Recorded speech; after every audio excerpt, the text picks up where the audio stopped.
what I want to do in this video is talk a little bit about money and interest rates, and do it in kind of a microeconomic framework so that we understand the relationship between the supply of money and demand for money, and the price of money, which we'll see is what interest rates actually are. And once we do that, then we'll be able to be more fluent in discussing money and interest rates and supply and demand and price of money in a macroeconomic context. So maybe the most confusing thing when you view money in a microeconomic context is, what is the price? What is the price of money? And you might already be guessing, the price of money is the interest rate. And to understand that a little bit better, the best way to think about it is you're not necessarily buying money. Interest is rent on money. It is rent on money. If I said, what is the price of an apartment in my neighborhood, someone might say it is, say, a one-bedroom apartment, and that actually is pretty close to the prices where I live here in Northern California. If you want even the most basic one-bedroom apartment, it's going to run you about $1,200 per month. $1,200 per month, which is about, what, $14,400 per year. So we should say per apartment per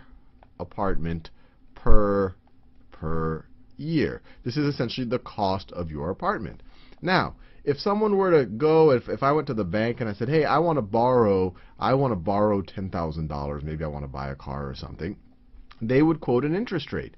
They would say, okay, you could borrow that at an interest rate of, I don't know, interest rates are pretty low right now. They'll say you could borrow that at an interest rate at 5%.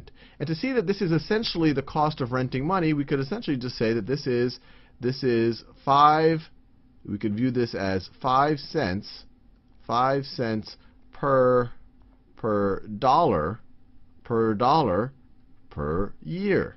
So once again, when you're renting an apartment, it was $14,400 per apartment per year. Now, at an interest rate of 5%, that is 5 cents per dollar per year. It's the exact same thing. This right over here is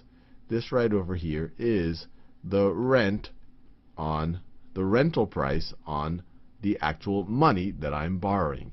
And once you have that in your head and you feel comfortable with that, now we can actually draw a supply and demand graph in kind of the microeconomics context, now that we know how to think about the price of money. So let's draw a little supply and demand diagram right over here. And we're going to, like we often do in our little economic models we're going to super oversimplify it. We're going to not think about things like credit risk and the percent and the chances, the probability that people do pay back or won't pay back the money and things like liquidity and all of that. We'll just assume that everyone is going to pay back the money and they all have they're all risk-free. They're all going to do exactly what they said. And so in this axis right over here, so this is, let's call this the market.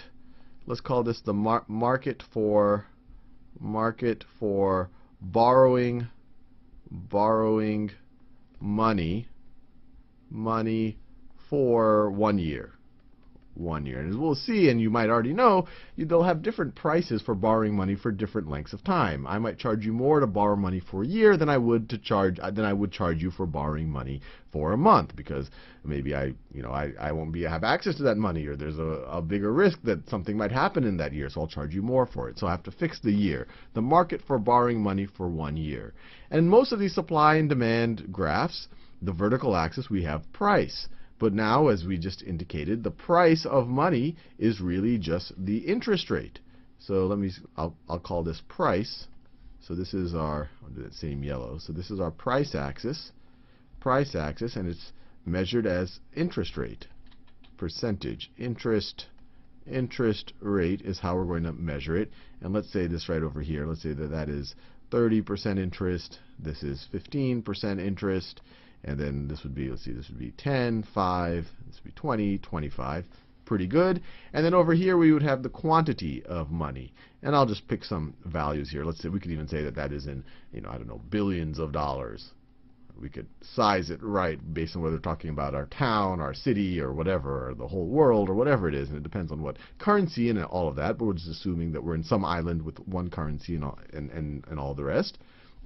And let's say that this is 1 billion, 2 billion, 3 billion, 4 billion, and 5 billion. And so you can imagine, let's first think about the demand curve. And we could think of it as a marginal benefit curve. That those first few dollars that are out to be lent, there are someone who's going to get a huge marginal benefit of it. They want to take that, either they want to borrow it and use it for some type of consumption that something that they want to buy that would make them very, very, very happy, or at least they think it'll make them very happy, or they want to use it for some type of an investment where they're like, wow, if I could just borrow some money, I have this no risk investment that's just going to make me a gazillionaire. So those first few dollars, there's huge demand, huge marginal benefit for it. And so the willingness, you could view it as the willingness to pay for those first few dollars is very high. So maybe it is way up here. People are willing to pay in excess of 30% for those first few dollars. And then as there's more and more dollars, the incremental next borrower gets a little bit less marginal benefit from it. And so you would have a declining demand curve that looks something like this. And this is just the exact same thought process as you would have if we were thinking about the market for ice cream, or if we're thinking about the market for apartments or anything else. So this is our demand curve. And when we think about the supply curve, same exact thought process as we would for supply of any product. So those first few dollars, the people lending the money, they're like, oh, well, there are probably people there willing to lend for very little. They have nothing else to do with that money.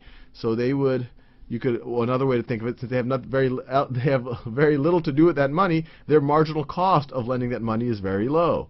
And so the supply curve might start over here. People will start to be willing to lend the money at a very low interest rate. This looks like about 1%.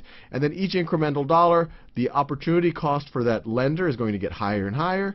And so the interest for that next incremental dollar is going to get higher and higher.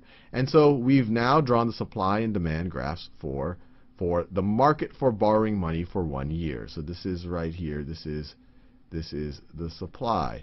And this is in billions of dollars, let's say billions of dollars per year. So this is how much is going to be lent in that year, and it's for borrowing money for a year. But as we see, we can view money just like we could view any other product. There's going to be an equilibrium price here and an equilibrium quantity. So the way I drew it right over here, the equilibrium price, and remember, the price of money is really just the interest rate. The equilibrium price right over here is 10%, which you could view as 10 cents per dollar per year. And the equilibrium quantity of money that gets lent and borrowed is, looks like, I don't know, it looks like about 2.7 or 2.8 billion dollars gets lent and borrowed in that year, in each year. And when we look at it this way, then we can start thinking about some macroeconomic phenomenon. What happens if all of a sudden everybody in the world, or in our little universe right over here, gets a little bit more money thrown in their pocket? So, the government prints about a bunch of money, drops it from helicopters, and everyone has more money in their pockets. Well, then all of a sudden, at any given interest rate, the supply will go up. At any given interest rate, the supply will go up. So the supply curve will shift in this direction. So we might have a new supply curve that looks something like this. So we might have a new supply curve that looks something like this. And then also we could say, well, and also maybe the demand will go down. So at any given interest rate, any given price, there will be less demand, because those people who needed to borrow money, now they have to borrow less money. And so this will shift to the left. And so the new demand curve might look like that. Now what happened? What would be our new equilibrium price? And it depends how much I shift one or the other, but the way I drew it, our equilibrium quantity doesn't change much, but it could change depending on how much the supply or the demand shifts. But what does definitely happen when that money got printed and distributed to all of these people is now all of a sudden the equilibrium interest rate has gone down. The equilibrium interest rate now, based on the way I drew it, looks like it's closer to about, I don't know, about 6%. So the whole, and you could even think of another reality where all of a sudden money disappears from the market, or a reality where for whatever reason, because of good marketing or psychological shift in people, all of a sudden people want to save less so that there is less supply of money. Or maybe all of a sudden there's all these great investment opportunities, so now there is more demand for money. And you could think about how these curves would shift and what would happen to the interest rate, just how you would think about it for any good or service in a microeconomic context.